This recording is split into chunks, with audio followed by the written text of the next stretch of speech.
On today's show, we look into Rocky's Paw Spa happening in the small animal management classes. And we also look into how Blue Hawk Studios made history at a New York Film Festival. And finally, we also look at one coach who provides more than just guidance towards his students. These stories and more on this edition of Hilltop News.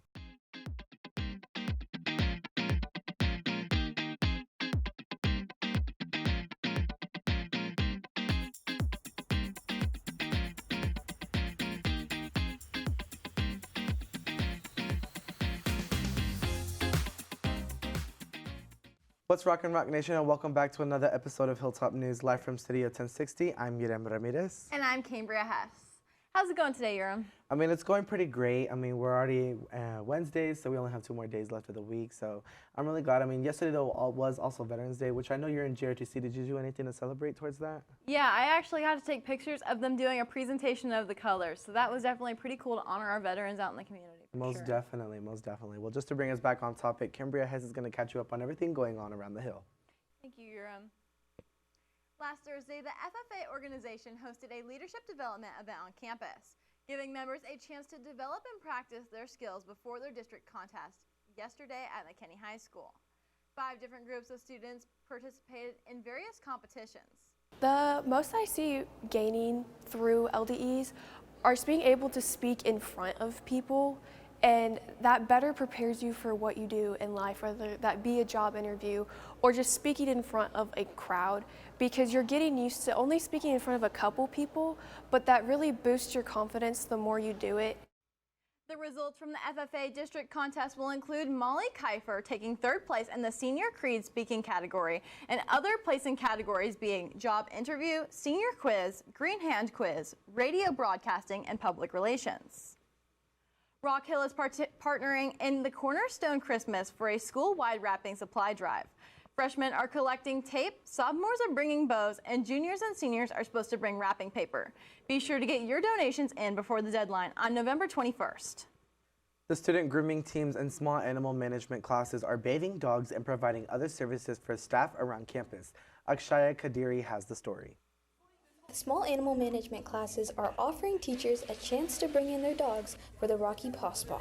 They are currently bathing dogs to enhance the students' learning in the classroom by challenging them with real-life situations and letting them gain a real-world experience about caring for animals. Students were able to gain hands-on experience inside the classroom as they practiced bathing and managing the Rock Hill faculty dogs with a gentle and safe manner. We made sure the dog seemed calm and was willing to be bathed before anything happened in order so that they wouldn't bite or be aggressive at any of the students.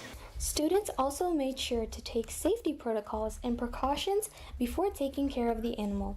This included required vaccination reports, confirmed availability for the kennels, and contact information from the client. So ahead of time, I do vet out the animals, make sure they have all their vaccinations, make sure there's no bite history against humans or any other dogs. Ask if there's any special things about them. Would they like to be brushed and stuff like that? And then I just teach my students proper restraint techniques so that they can properly restrain that animal to minimize any kind of biting or anything like that. There were also many challenges that were present when dealing with the dogs. One time I had an experience with a dog where we were bathing it and it jumped out of the bathtub, and it just taught me to always have my eye and maintain the dog because they can be really unpredictable. Rocky Paw Spa happens every week and there are dates scheduled in November. They are open to all staff pets here in Rock Hill, so teachers, be on the lookout if you want your dogs to be bathed in the small animal management class. For Hilltop News, I'm Akshaya Kadiri. Teachers, if you would like to take part in the Rocky Paw Spa, contact Clarissa Sanchez at csanchez@prosper-isd.net or visit the room 1310 for more information. Last May, voters rejected a $300 million bond proposal for a new performing arts center in Frisco.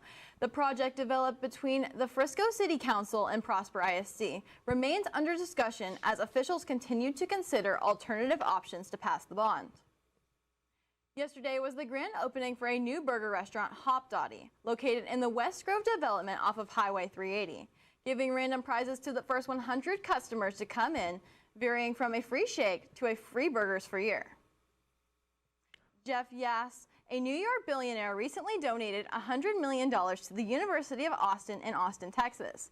This allows the school to give free tuition to students. Yass' exception to this donation is that the university does not accept money from the government in an effort to further separate schools from government influence. Millions of Americans rely on SNAP, the Supplemental Nutrition Assistance Program that helps families buy food, but because of the government shutdown that has been in effect since October 1st, funds are limited. Earlier this month, a federal judge ordered the government to provide full SNAP benefits for November, but the Trump administration says it does not have enough money and asked the Supreme Court to pause the order. The pause was passed, meaning many families could face delays or reduced payments. Traveling all the way to New York for All-American High School Film Festival, Blue Hawk Studios placed in the top 10 for the first time. Action. Blue Hawk Studios has made history. For the first time, their student short film, Remembering What's Inside, do you want to open this together? Yeah, I like that. Was selected as a finalist at the annual All-American High School Film Festival. With 10 weeks of pre-production and only 4 days to film and edit in New York City, the group managed to place in the top 10 in the nation. The movie is about a young girl who had cancer, right? They researched and found out what the most common cancer was and what some of the symptoms were of that. And they put that in the film. They researched that. So the research and everything like that by far is the biggest thing that helped them win this and put them really above anybody else, is that preparation. The filmmakers found a theme for the short film which was relatable to the audience. For me personally, I actually lost my friend, and because of that, like that grief and stuff, we kind of utilized those kind of points to kind of influence the film. And once we got that initial concept, we literally drew the whole mountain structure and went, okay, beginning, we're gonna have this, middle, we're gonna have this, ending, we want these things. The director, Paige Olson, believes that though this was a heavy topic, emotional engagement from the audience was fostered. I think about our film that made it stand out to the judges were the emotional impact that it came from, especially in one of the last scenes when you had like the call scene with Sam and Taylor's mom. I think if we ended it in like any other scenario, it wouldn't have popped out as much. Blue Hawk Studios plans to take this accomplishment and what they've learned as inspiration for their upcoming projects. For Hilltop News, I'm Scarlett Espinosa. To watch the full short film, Remembering What's Inside, visit Blue Hawk Studios' YouTube channel. Winter sports are officially underway. Chris Scamardo is here in studio to fill you in on how they started, as well as everything Blue Hawk sports. Chris? Thank you, Yurem. Starting off, today at 6:30 is signing day for 3 of our standout athletes. Sharika Okarori going to Auburn University for volleyball, Madeline Kerrigan signing with Northeast Texas Community College, and Jamie Parrott moving her talents over to Dallas College Richland. Moving over to girls basketball, they had their first regular season game against Royce City, winning the game 61-49. Yesterday, they took on Heritage High School with Sophia Reed and Addie Johnson leading their team. So Sophia Reed had a double-double and a team high of 30 points along with 10 rebounds. Addie Johnson, on the other hand, finished with 10 points, shooting 4 from 6 from the field. The game was back and forth, but at the end, the Coyotes took the win 70-62. The team will be headed to Houston this week to participate in the Gander Tip-Off Classic. Boys basketball played their first scrimmage yesterday at Sherman. Their season opener is this Friday at Weatherford High School at 7:30 p.m.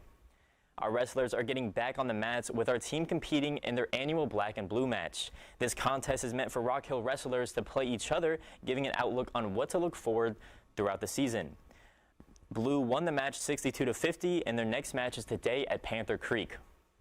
And finally, football had their senior night last Friday against McKinney for their last regular season game.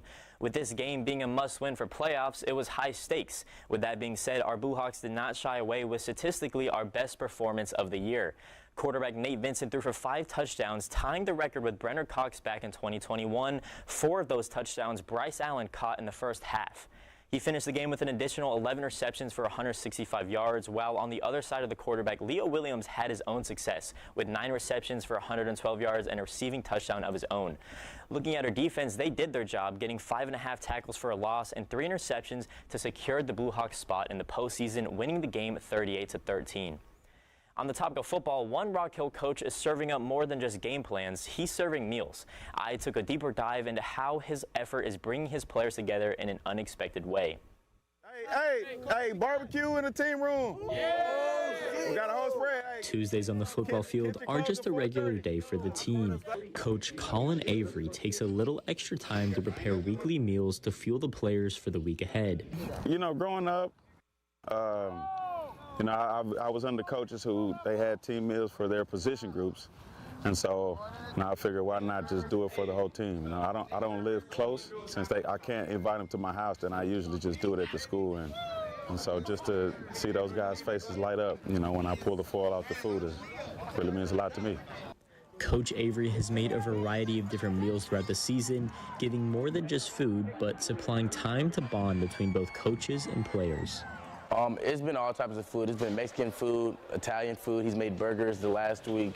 It definitely does bring us closer together because, you know what I'm saying, food brings everybody closer together. So when we're eating, talking after school, I feel like it does help with chemistry a lot.